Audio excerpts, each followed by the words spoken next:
آج ہی کے دن پوری قوم جشن مناتی ہے کہ آج ہمارا وہ دستور جس پر ملک کی امن و امان، صنعت اور ترقی کی بنیاد ہے،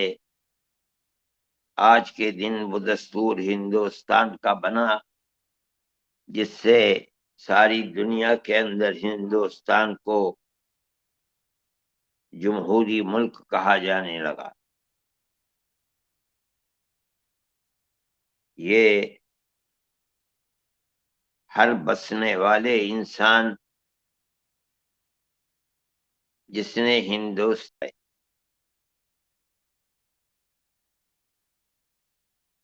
اس دستور سے پہلے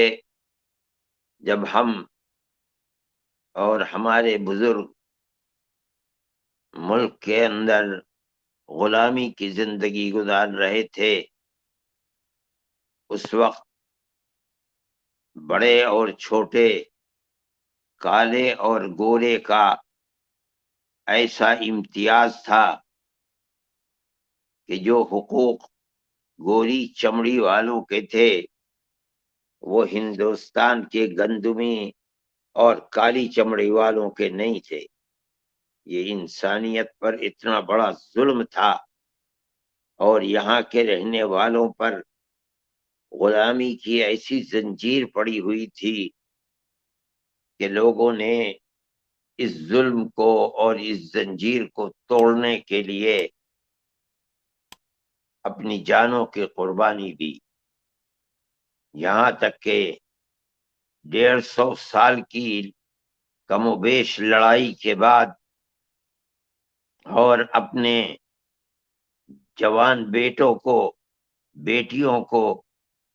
اپنے ادھیڑ عمر کے بزرگوں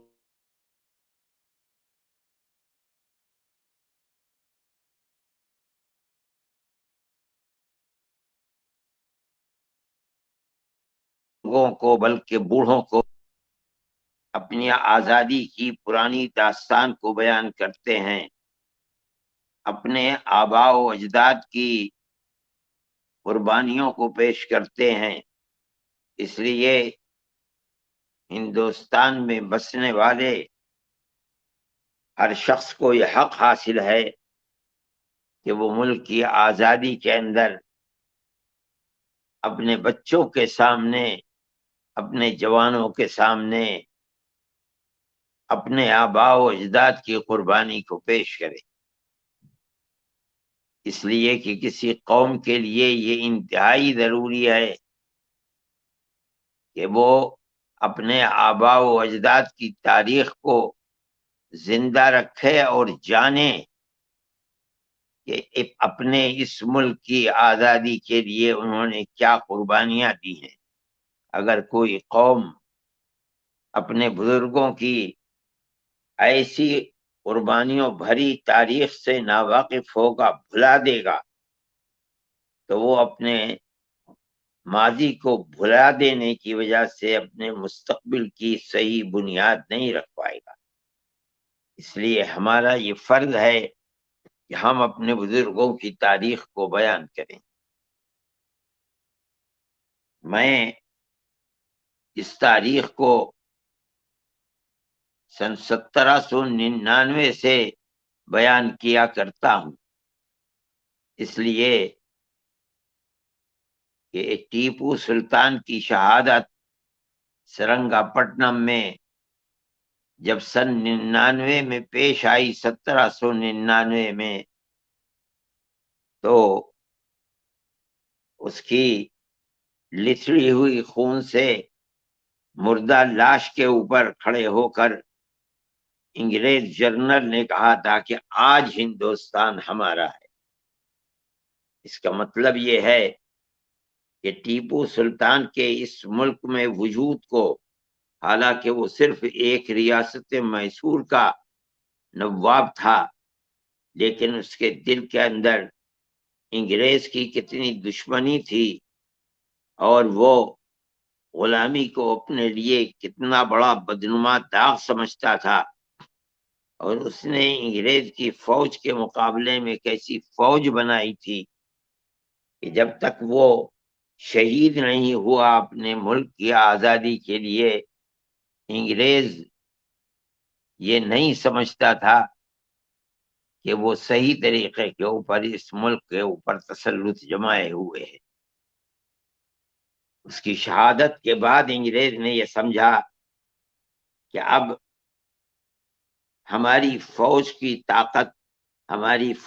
طاقت کے سامنے کوئی دوسری طاقت ملک کے اندر نہیں ہے جو ہمارا مقابلہ کر سکے۔ حالانکہ بہت بڑے بڑے راجا اور نواب موجود تھے۔ اس کے 3 سال تک اس نے پورے ملک کے اندر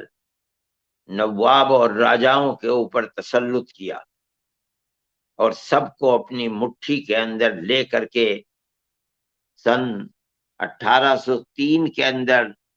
یہ اعلان کیا کہ آج یہ ملک ہمارا ہے، خلق خدا کی ہے، ملک بادشاہ سلامت کا ہے، لیکن اس ملک کے اندر حکم ایسٹ انڈیا کمپنی اور انگریز کا چلے گا، جس کا مطلب یہ ہے کہ یہ بالکل ٹمٹماتا ہوا چراغ ہے شاہان مغلیہ۔ ان کو بھی گرفتار کیا اور مسئلہ بالکل ختم ہو گیا۔ غلامی کی زنجیر ملک کے بسنے والے ہر آدمی کے اوپر پڑ گئی اور شکنجوں میں کس لیا گیا۔ یہ سب سے پہلا وقت ہے جب حضرت شاہ عبدالعزیز صاحب محدث دہلوی نے دہلی میں یہ اعلان کیا کہ آج ہمارا ملک غلام ہو گیا، اور اس غلامی کی زنجیروں کو توڑنا اور ملک کو آزاد کرانا ہر مسلمان کا فرض ہے۔ ان کے شاگردوں کی بہت بڑی تعداد تھی جو ملک میں پھیلی ہوئی تھی، اور اس مرد مومن کا یہ اعلان اس نے علماء کے دلوں کے اندر آزادی کی چنگاری پیدا کر دی۔ آگ تو بعد میں بڑھی، یہ سب سے پہلا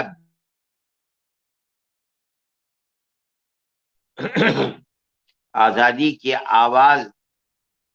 کسی نے دی ہے اور لوگوں نے اس کی طرف توجہ کیا ہے۔ انگریز جانتا تھا کہ اس کا انجام کیا ہوگا۔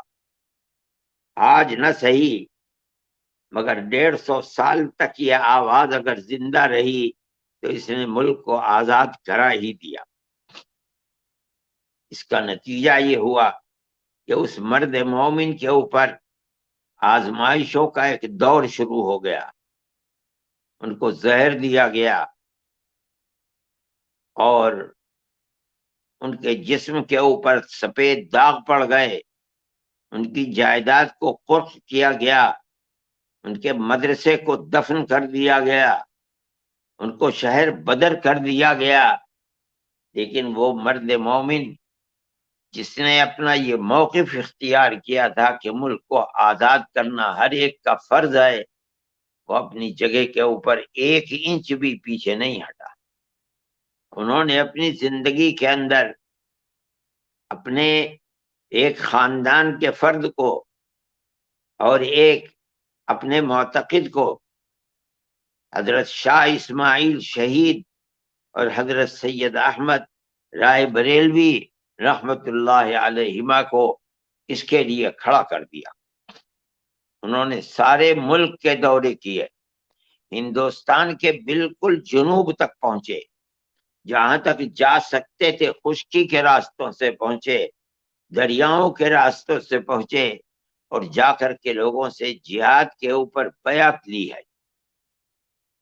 کہ وہ ملک کی جہاد کے لیے قربان ہو جائیں گے۔ سن 1824 کے اندر حضرت شاہ عبدالعزیز صاحب رحمت اللہ علیہ کا انتقال ہو گیا، لیکن یہ دونوں مرد مومن جہاد کے اوپر بیعت لیتے رہے، اور انہوں نے اپنی ایک فوج تیار کی۔ اس فوج کے اندر مسلمان بھی تھے، ہندو بھی تھے، تاریخ کے اندر آتا ہے کہ شاہ صاحب کے توپ خانے کا جو سربراہ شخص تھا، سربراہ تھا، وہ ایک ہندو تھا. اس کے اندر بے شمار لوگ تھے. یہ ان کا کمال تھا. شاہ صاحب کی آواز کا کمال تھا کہ اس نے لوگوں کے دلوں کے اندر آزادی کی تپش پیدا کی ہے، گھر بنا لیا اور لوگ اس کے اندر شریک ہو گئے. انہوں نے اپنا میدان جنگ صوبہ سرحد بنایا، آزاد قبائل کو بنایا، اور یہ ہندوستان کے اندر یہاں سے سفر کر کے رائے بریلی سے جہاد کے لیے اور سرحد کی طرف گئے. وہاں ان کی جنگیں ہوئیں، یہاں تک کہ نتیجہ نکلا کہ ایک جنگ کے اندر بالا کوٹ کے میدان میں انہوں نے جام شہادت نوش کیا اور یہ دونوں کے دونوں شہید ہو گئے. آج بھی بالا کوٹ میں ان کی قبریں جانی اور پہچانی جاتی ہیں. لیکن یہ شکست ہوئی اور بے شمار لوگ شہید ہو گئے، لیکن اس کے باوجود انہوں نے ہمت نہیں ہاری. کچھ لوگ وہیں رہے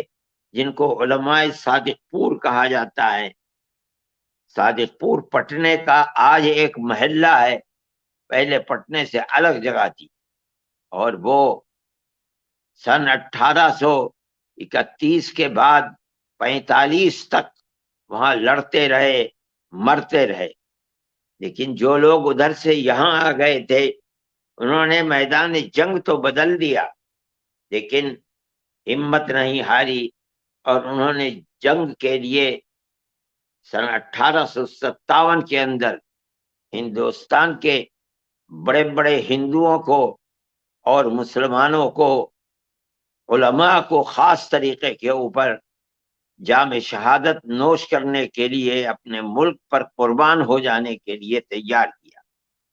اس زمانے کے اندر نواب باغپت جو ایک راجا ہندو تھے، وہ بھی اس جنگ کے اندر شریک ہوئے اور انہوں نے اپنی جان ملک کی آزادی کے لیے اپنے لشکریوں کے ساتھ قربان کر دی. مسلمانوں نے سنبھل میں، مراد آباد میں، دلی کے اندر، میرٹھ کے اندر، سہارنپور کے دیہاتوں کا بھی تذکرہ آتا ہے، اور پنجاب کے اندر بھی جنگ کی، شہید ہوتے رہے، مرتے رہے، لیکن کبھی ہار نہیں مانی.